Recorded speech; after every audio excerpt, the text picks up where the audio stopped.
I'd like to give a clarification on what was spoken recently here in Haines City at our RVG Bible Conference.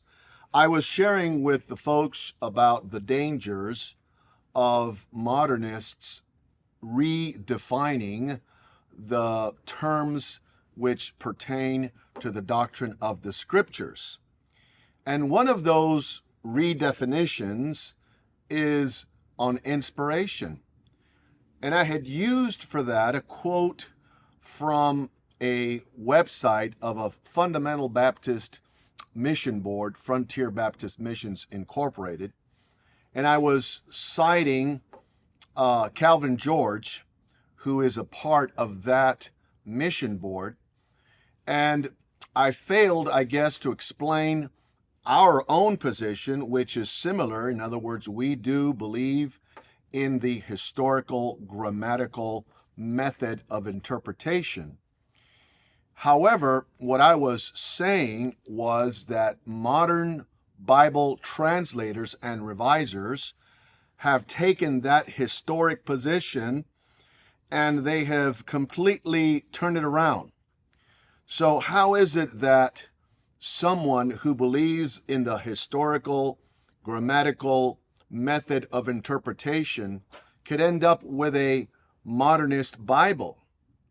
You have men like Mike Ward.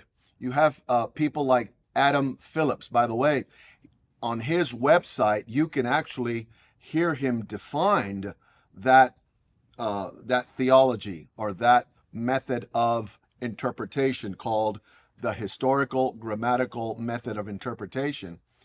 And it would sound at first something that fundamentalists would agree upon, and we do. We certainly vouch for that method of interpretation versus the allegorical method of interpretation, which is what Westcott and Hort believed.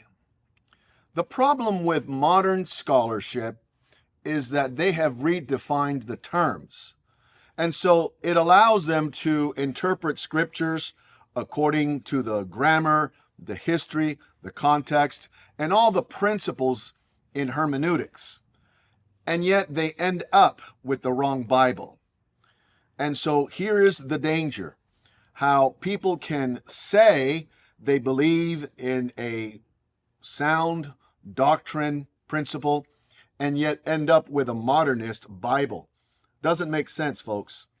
And so the only thing I was trying to prove is how modern revisers and translators and those who defend Bibles such as the Reina Valera 60, or worse yet, the NIV, which is exactly what Mark Phillips, or Adam Phillips rather, believes.